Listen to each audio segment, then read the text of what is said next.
Good evening student. आज हम अप्रैल 2022 Savitribai Phule Pune university की क्वेश्चन पेपर जो है मैनेजमेंट अकाउंट की वो देखने वाले हैं। ये जो क्वेश्चन पेपर है ये एमकॉम के स्टूडेंट की है।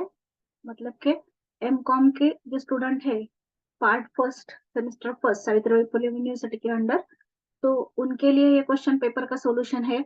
लेकिन इसमें जो टॉपिक्स है तो उसमें फ्लेक्सिबल बजट है, कैश बजट है, देन मार्जिनल कॉस्टिंग है। तो ये जो टॉपिक है वो अदर स्टूडेंट को भी उनके सिलेबस के अनुसार यूजफुल है, तो वो स्टूडेंट भी इस वीडियो को फॉलो कर सकते हैं। आपण आज सावित्रीबाई फुले पुणे युनिव्हर्सिटीची एमकॉम ची मॅनेजमेंट अकाउंटची क्वेश्चन पेपर पाहणार आहोत। ही क्वेश्चन पेपर जरी एमकॉमच्या स्टुडंटसाठी असली तरी देखील यातले जे टॉपिक आहेत फ्लेक्सिबल बजेट, त्यानंतर कॅश बजेट, मार्जिनल कॉस्टिंग, तर ते इतर विद्यार्थ्यांना पण उपयोगी आहेत।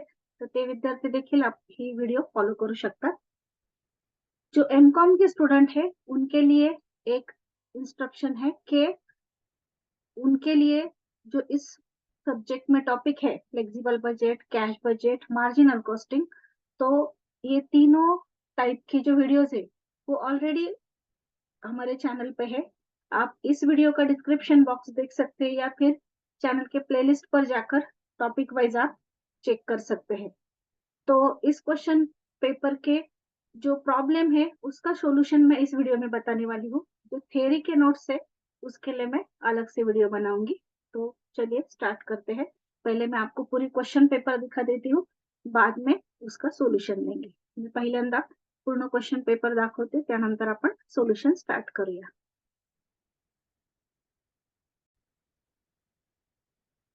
ये है क्वेश्चन पेपर मैनेजमेंट अकाउंट की MCom part first management accounting 2019 pattern semester first.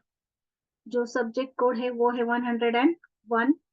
60 marks के क्वेश्चन पेपर है and all questions are compulsory. तो हर एक क्वेश्चन में उसको और का क्वेश्चन दिया गया है।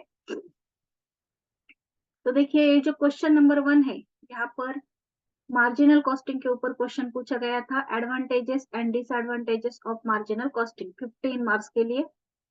और उसको और जो है ये प्रॉब्लम है बजट का। तो हम अभी इस वीडियो में पूरे प्रॉब्लम के सॉल्यूशन लेने वाले हैं और जो थियरी है वो हम नेक्स्ट वीडियो में देखेंगे। तो फर्स्ट बजट का प्रॉब्लम आया था, कैश बजट का।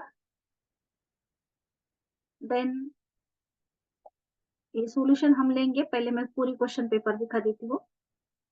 देन सेकंड क्वेश्चन जो है वो वर्किंग कैपिटल के ऊपर थियरी क्वेश्चन पूछा गया था 15 मार्क्स के लिए। एंड उसमें और जो है वो मार्जिनल कॉस्टिंग का क्वेश्चन पूछा गया था। ये हम इसका सॉल्यूशन लेने वाले हैं। नेक्स्ट क्वेश्चन नंबर 3, इसमें मैनेजमेंट अकाउंटिंग की definition and cost account and management account का डिफरेंस पूछा गया था। तो ये इसकी जो थियरी का जो वीडियो है हम सेपरेट ले रहे हैं इस क्वेश्चन पेपर की। इस वीडियो में सिर्फ कैलकुलेशन है। और उसको और में ये क्वेश्चन था, ये भी 15 मार्क्स का है। और में जो क्वेश्चन है ये है वर्किंग कैपिटल मैनेजमेंट के ऊपर क्वेश्चन पेपर है, सॉरी क्वेश्चन है। और में एंड क्वेश्चन नंबर 4, इसमें शॉर्ट नोट पूछी गई थी, 6 शॉर्ट नोट दी गई थी, उसमें से 3 लिखनी थी। तो जो थ्योरी पार्ट है उसके लिए हम सेपरेट वीडियो बनाएंगे। इस वीडियो में हम सब कैलकुलेशन के प्रॉब्लम लेने वाले हैं। Let start with cash budget problem. आपण ह्या क्वेश्चन पेपर मधला जो थिअरी पार्ट आहे हा सेकंड व्हिडिओ मध्ये पाहणार आहोत। या व्हिडिओ मध्ये आपण प्रॉब्लेम पासून सुरुवात करणार आहोत। फर्स्ट कॅश बजेटचा प्रॉब्लेम आपण सॉल्व्ह करतोय। तो फर्स्ट कैश बजट का प्रॉब्लम लेंगे। From the following budgeted figures, prepare cash budget in respect of 3 months to June 30, 2021।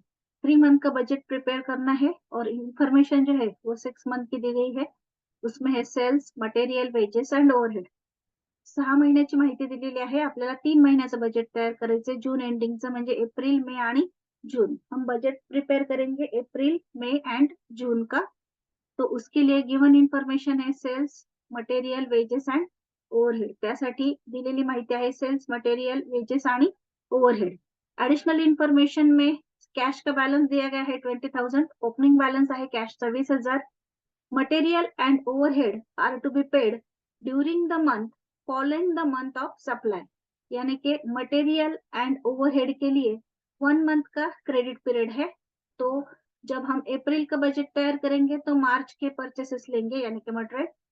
जब मई का बजट तैयार करेंगे तो अप्रैल के लेंगे एंड जून का करेंगे तो मई का लेंगे. यानी कि ये जो 3 अमाउंट है 50,000, 56,000 एंड 62,000 कैलकुलेशन में आएगी. सेम ओवरहेड के लिए भी है. हम अप्रैल का बजट तैयार करेंगे तो मार्च की अमाउंट लेंगे, मई का तैयार करेंगे तो अप्रैल की लेंगे एंड जून का करेंगे तो मई की लेंगे. तो 6,800, 7,200 एंड 8,600 ये 3 अमाउंट हमारे बजेट में आएगी. आपण मटेरियल आणि ओव्हरहेड सेम एक एक महिन्याचा क्रेडिट पिरियड असल्यामुळे एक एक महिना पाठीमागून आपण बजेटसाठी अमाउंट घेणार आहोत. मग एप्रिलच्या बजेटसाठी मार्चची अमाउंट, त्यानंतर मेच्या बजेटसाठी एप्रिलची आणि जूनच्या बजेटसाठी मेची. म्हणून हे मार्च टू मेचे जे आकडे आहेत ते ओव्हरहेडचे आणि मटेरियलचे आपण कॅल्क्युलेशन मध्ये घेणार आहोत. Then second adjustment, third adjustment, wages are to be paid during the month in which they are incurred. तो वेजेस जो है वो सेम मंथ में पेड होंगे यानी कि अप्रैल के अप्रैल में, मई के मई में एंड जून के जून में. तो वेजेस की जो फिगर्स है वो कितने आएंगे 12,400, 13,000 एंड 14,000. वेजेस ज्याच्या त्याच महिन्यात पेड होणार आहे म्हणून ज्याच्या त्याच महिन्यातल्या फिगर्स बजेटसाठी येतील एप्रिल, मे आणि जून मधल्या. नेक्स्ट है all the sales on credit basis. जो सेल्स है वो पूरी तरह से क्रेडिट बेसिस पर है. The term of credit are payment by the end of month following the month of sale. जो क्रेडिट की टर्म है तो वो क्या बताई गई है कि सेल्स कैसे पेड होंगे. तो अमाउंट जो है सेल्स की वो कैसे आएगी, तो following the month of sale यानी कि एक महीना बाद. Half of the credit sales are paid when due, the other half to be paid. जब अदर हाफ पेड हो जाएंगे उसके बाद within the month following actual sales, यानी कि हाफ के लिए 2 मंथ का क्रेडिट पीरियड है, हाफ के लिए 1 मंथ का क्रेडिट पीरियड है. Next 5% commission. फर्स्ट में ये हाफ हाफ बता देती हूँ. जब हम सेल्स अप्रैल का बजट तैयार करेंगे तो हम प्रीवियस मंथ के हाफ लेंगे यानी कि 64 के हाफ यानी कि 32,000 एंड उसके पहले के हाफ यानी कि 56,000 के 50%. इस तरह से 2 मंथ प्रीवियस जाना पड़ेगा. तो फरवरी के एंड मार्च के हाफ हाफ लेंगे अप्रैल में. मई में जब बजट तैयार करेंगे तो मार्च के एंड अप्रैल के हाफ हाफ लेंगे एंड जून में बजट तैयार करेंगे तो अप्रैल एंड मई के हाफ हाफ लेंगे. आपण एक एक 2-2 महिने मागे जायचे सेल्स साठी. तर एप्रिलचं बजेट तयार करताना फेब्रुवारीचे निम्मे, मार्चचे निम्मे, मेचं तयार करताना मार्चचे निम्मे, एप्रिलचे निम्मे, जूनचं तयार करताना एप्रिलचे आणि मेचे निम्मे. कारण की 1 मंथ आणि 2 मंथ असे 2 क्रेडिट पिरियड आहेत 50-50%ला म्हणून. Next 5% sales commission is to be paid within the month following sales. 1 month credit period आहे कमिशन साठी. 5% कमीशन काढायचे सेल्स पर. सेल्स पर हम 5% कमीशन कैलकुलेट करेंगे लेकिन वो पेड कब होगा, नेक्स्ट मंथ में. तो जब अप्रैल का बजट तैयार करेंगे तो 64,000 पे 5% कैलकुलेट करेंगे. जब मई का बजट तैयार करेंगे तो 80,000 पे 5% एंड जब जून का बजट तैयार करेंगे तो 84,000 पे 5% कैलकुलेट करेंगे और कमीशन लेंगे. Next preference dividend 30,000 to be paid in May. तो मई में हमें प्रेफरेंस डिविडेंड पेड दिखाना है पेमेंट साइड को. Share call money 25,000 is due on 1 April and 1 June. तो अप्रैल में एंड जून में 25,000 का शेयर कॉल दिखाना है तो वो रिसिप्ट में आएगा. Plant and machinery of ₹10,000 to be install in the month of January and payment is to be made in the month of June. Install 10,000 की जून जनवरी में की है लेकिन पेमेंट कब किया है, जून में. तो ये पेमेंट साइड को आएगा. तो फर्स्ट हम स्ट्रक्चर तैयार कर लेंगे इस तरह से in the books of company. Cash budget for 3 month ended June 2019, या फिर आप यहाँ पर 30th भी लिख सकते हैं, 30 जून 2019। कॉलम कीजिए पर्टिकुलर अप्रैल में एंड जून। पहले हम ये स्ट्रक्चर तैयार कर लेंगे पर्टिकुलर का। Opening balance of cash, add receipt. Receipt में कलेक्शन फ्रॉम डेटर्स यानी कि क्रेडिट सेल्स जो है उसके 50%, उसके लिए 1 मंथ क्रेडिट पीरियड, एंड 50% के लिए 2 month credit period. Then share call, then total receipt, receipt की टोटल लेस पेमेंट। आपण रिसिप्ट साइड चे अमाउंट लिहून घेतले, सॉरी स्ट्रक्चर तयार करून घेतले। कलेक्शन फ्रॉम डेटर्स म्हणजे सेल्सचे जे उधारीवर सेल्स आहेत, क्रेडिटवर आहेत, 50-50% दोन भागामध्ये येणार आहे। एका 50%ला 1 मंथ क्रेडिट आहे, एका 50%ला 2 मंथ क्रेडिट है। देन पेमेंट साइड में हम फर्स्ट लेंगे पेमेंट टू क्रेडिटर्स। तो पेमेंट टू क्रेडिटर्स जो है उसके लिए 1 मंथ का क्रेडिट पीरियड दिया गया है। तो payment to creditors 1 month credit period. Then second wages, वो सेम मंथ में पेड होने वाले हैं वेजेस। थर्ड ओवरहेड्स, उसके लिए 1 मंथ का क्रेडिट पीरियड है। ओवरहेड के लिए 1 मंथ का क्रेडिट पीरियड है। फोर्थ है प्रेफरेंस डिविडेंड पेड, वो ओनली 1 मंथ में है वो। Then fifth 5% commission on sales, sales commission that is, उसके लिए 1 मंथ का credit period. And six plant and machinery purchase, वो ओनली एक ही महीने में दिखानी है, जून में। Then total payment, then closing balance A minus B. आपण पेमेंट साइडचं स्ट्रक्चर केलं, त्यामध्ये payment to creditors 1 month credit period, wages same month मध्ये आहेत, ओव्हरहेडला 1 month credit period, preference dividend paid 5% sales commission 1 month credit period, आणि plant and machinery purchase. याप्रमाणे payment साइडचं स्ट्रक्चर तैयार करून घेतलं आणि रिसिप्ट साइड से। अभी हम सोल्यूशन स्टार्ट करते हैं। पहले ओपनिंग बैलेंस जो है कैश का वो लेंगे 20,000 अप्रैल में।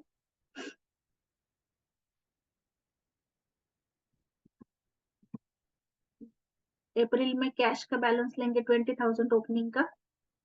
Next collection from debtors 50%, 1 month credit जो है तो एक महीना प्रीवियस जाना है, तो अप्रैल से एक महीना प्रीवियस यानी के 64,000, उसके 50% यानी 32,000, एंड 2 मंथ्स प्रीवियस जाना है यानी कि फरवरी के 56,000 है, उसमें से 50% लेंगे हम, तो 50% आएंगे 28,000। हम यहाँ पर लेंगे 1 मंथ के सामने क्रेडिट के सामने 32,000, यहाँ पर 28,000। अभी ओपनिंग बैलेंस छोड़ के हम हर एक मंथ में सेल्स डाल देंगे। एक महीना प्रीवियस, 2 मंथ प्रीवियस एंड 50%। एक महीना मागे जायचं, 2 महीने मागे जायचं आणि 50-50% घ्यायचं। अभी मई में लेते वक्त हम 80,000 के 50% यानी कि 40,000 लेंगे, एंड 64,000 के 50% यानी कि 32,000 लेंगे। आपण मे मध्ये लिहिताना 80,000चे 50% म्हणजे 40,000, आणि 64,000चे 50% म्हणजे 32,000 लिहिणार। देन जून में बजट लिखते वक्त हम मई के 50% यानी कि 84,000 के 50% लेंगे 42,000, एंड 80,000 के 50% यानी कि 40,000, तो 42,000 एंड 40,000। देन नेक्स्ट है शेयर कॉल। तो शेयर कॉल 25,000 का बताया गया है। Share call money of ₹25,000 is due on 1 April and 1 June. तो 1 अप्रैल यानी कि अप्रैल में दिखाने पड़ेंगे 25,000, एंड जून में भी 25,000। इस तरह से हमने रिसिप्ट साइड में इतनी अमाउंट लिख दी है। ओपनिंग बैलेंस सिर्फ अप्रैल में लेने का है, बाकी के कॉलम में ये अमाउंट हमने लिख दी है। ओपनिंग बैलेंस उन कॉलम का लास्ट में आएगा। देन पेमेंट साइड को है payment to creditors 1 month credit यानी कि प्रीवियस मंथ के लेने हैं। तो मटेरियल जो है उसके लिए हम क्रेडिटर्स को पेमेंट करते हैं। तो पेमेंट के लिए 1 मंथ प्रीवियस जाना है, अप्रैल के पहले एक महीना 50,000, मई के पहले एक महीना 56,000, एंड जून के पहले एक महीना 62,000। तो इस तरह से हम पेमेंट टू क्रेडिटर के सामने लेंगे 50,000, 56,000 एंड 62,000। वेजेस सेम मंथ में पेड है यानी कि जिस महीने के है उसी महीने में, 12,400, 13,000 and 14,000. 12,400,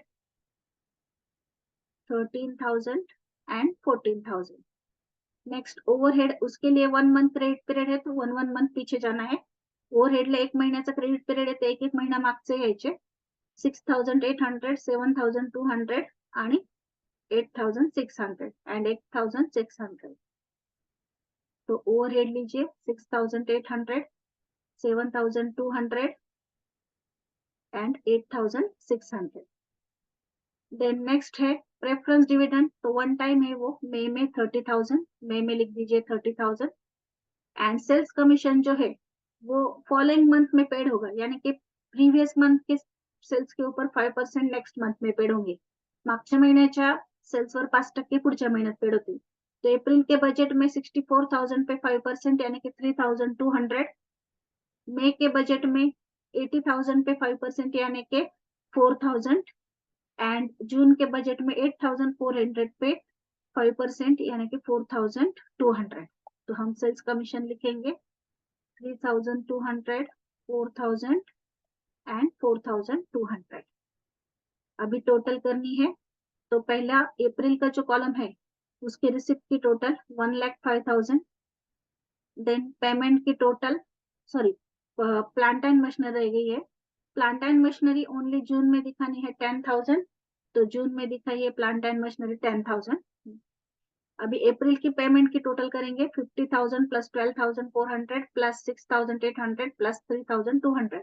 आपण पेमेंट साईडची बेरीज करतो एप्रिल महिन्याच्या, ती येते 72,400, वो आ रही है 72,400.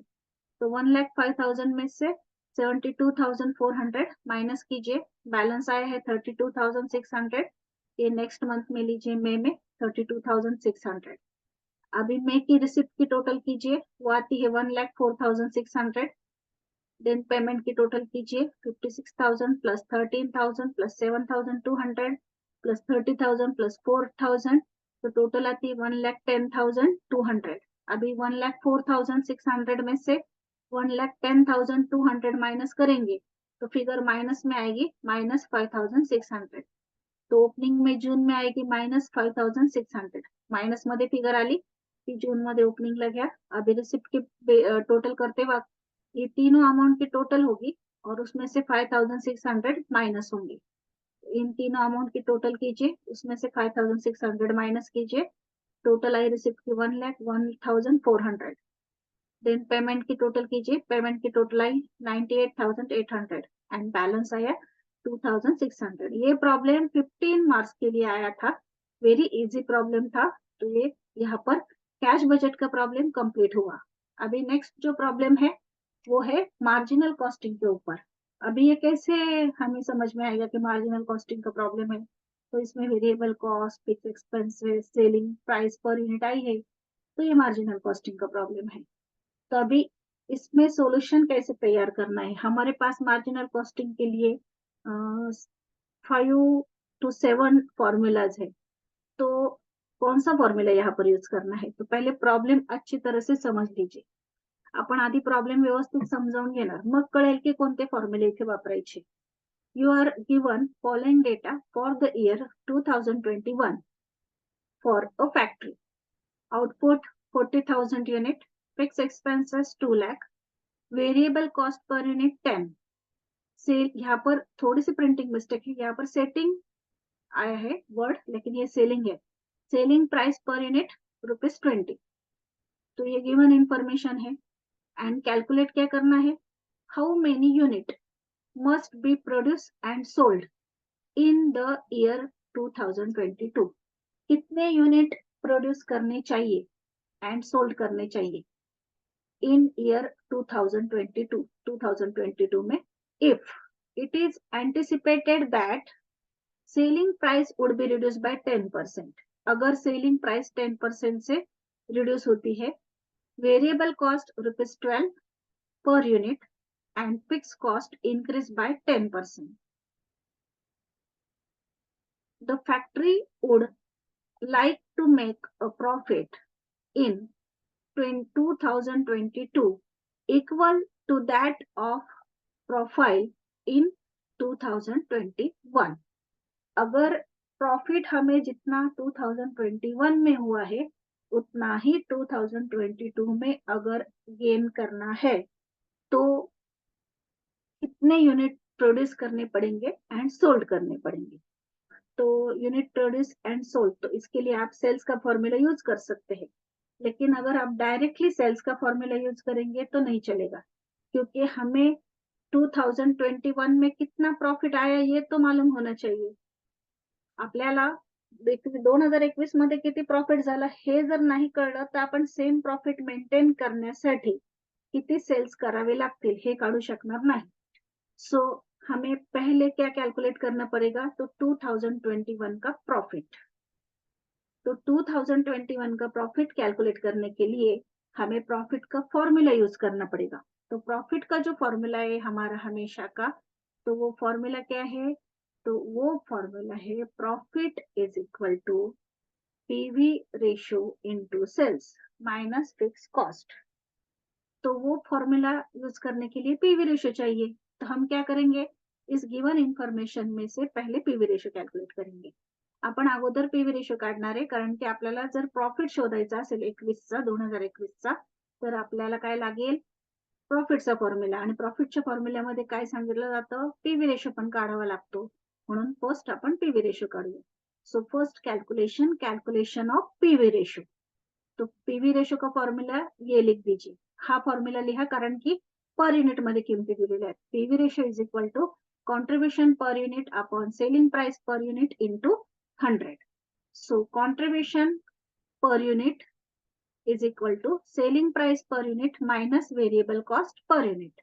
तो सेलिंग प्राइस कितनी बताई गई है 20, वेरिएबल कॉस्ट कितनी है 10। हम 21 का कैलकुलेट कर रहे हैं।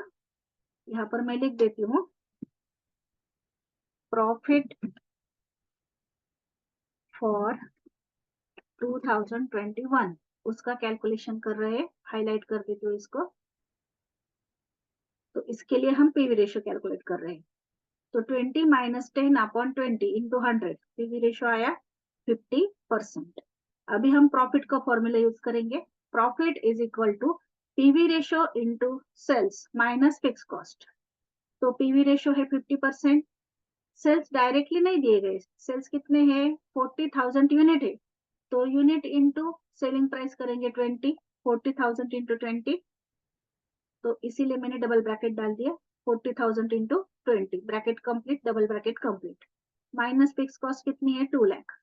तो पहले हम ये कैलकुलेशन कर लेंगे, 50% पीवी रेशियो इंटू 40,000 इंटू 20 कर लेंगे, तो 40,000 into 20 is equal to 8 lakh minus 2 lakh. तो 8 लाख पे 50% यानी कि 4 लाख माइनस 2 लाख, तो प्रॉफिट कितना आया 2 लाख।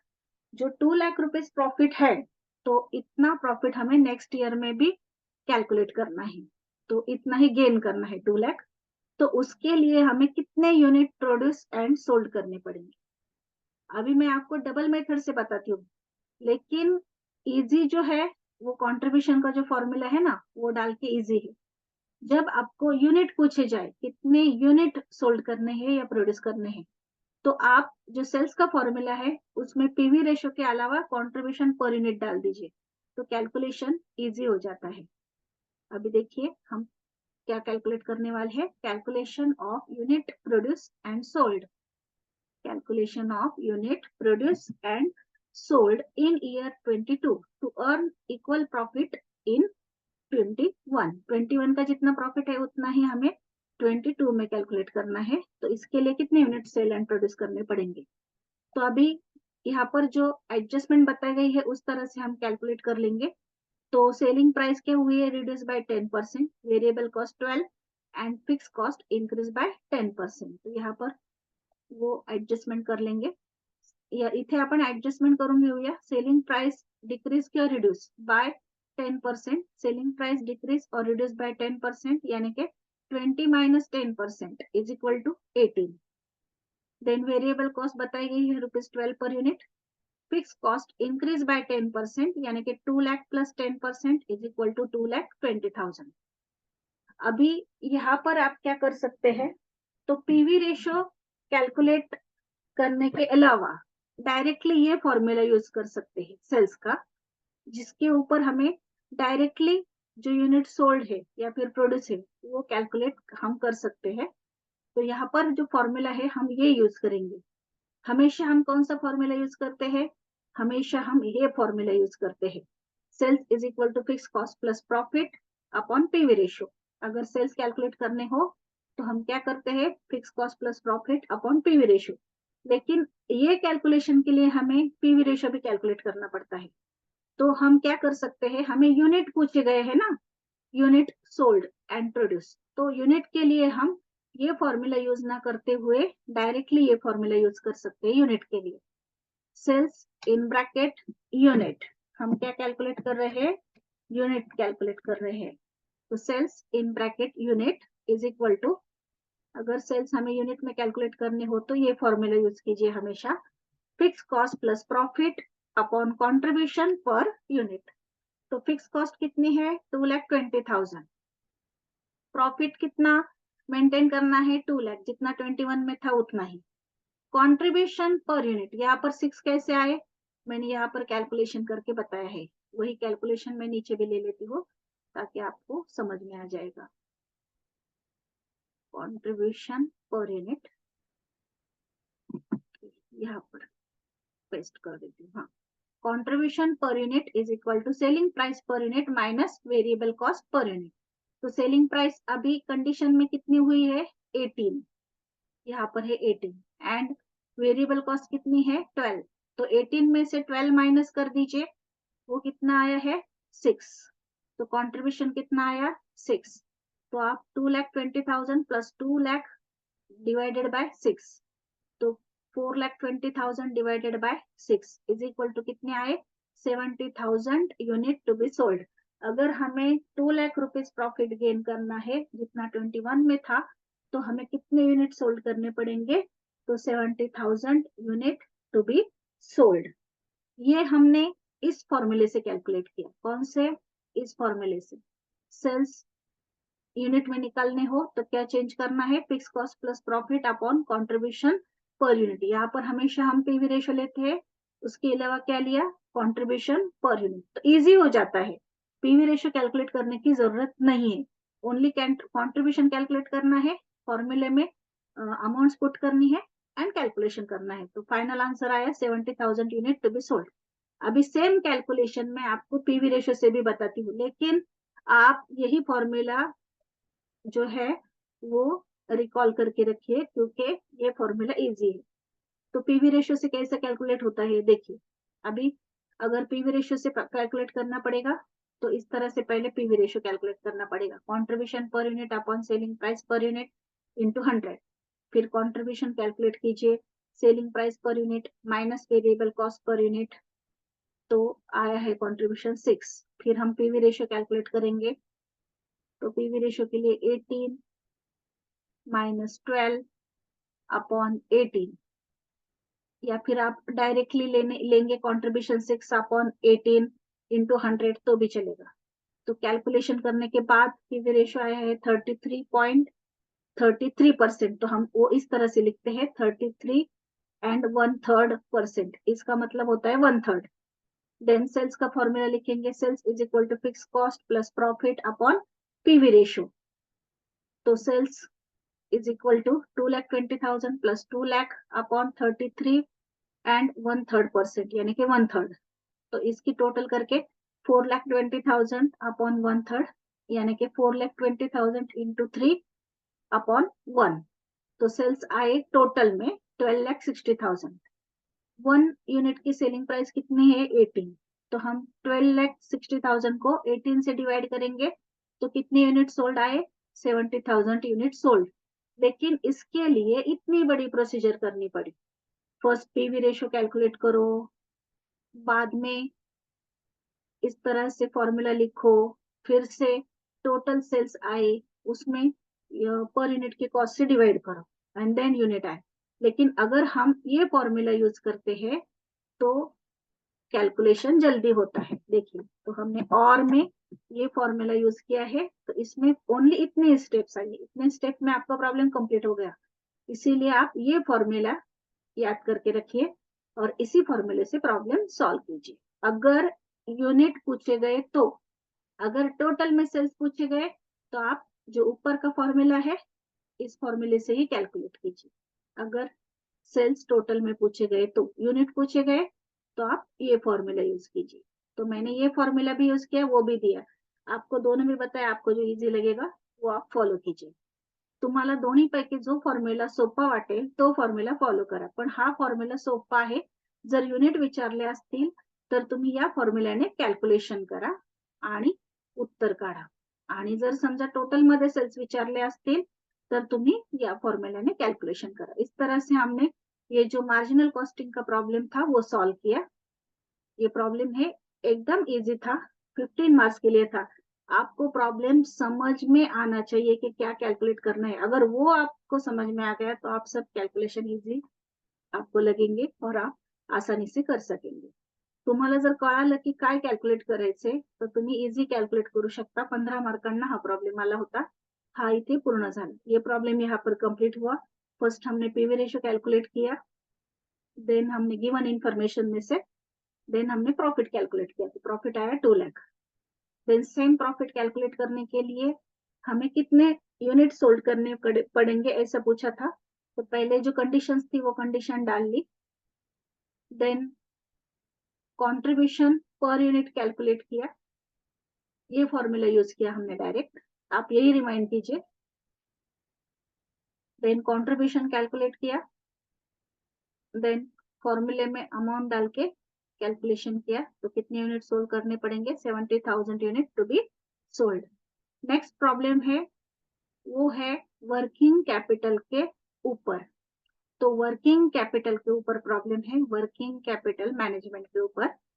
ये प्रॉब्लम थोड़ा सा ठीक से समझ लीजिए, तो इसीलिए मैं ये जो प्रॉब्लम है वो नेक्स्ट वीडियो में कवर करती हूँ, क्योंकि इसके लिए थोड़ा टाइम ज्यादा लगेगा आपको समझने के लिए। इसीलिए मैं इसका पार्ट 2 कर देती हूँ, यहाँ पर वीडियो बड़ी हो जाएगी। इसीलिए यहाँ पर ये 2 प्रॉब्लम हमने सॉल्व किए। नेक्स्ट जो थर्ड प्रॉब्लम है मैं नेक्स्ट वीडियो में बताती हूँ। Thank you.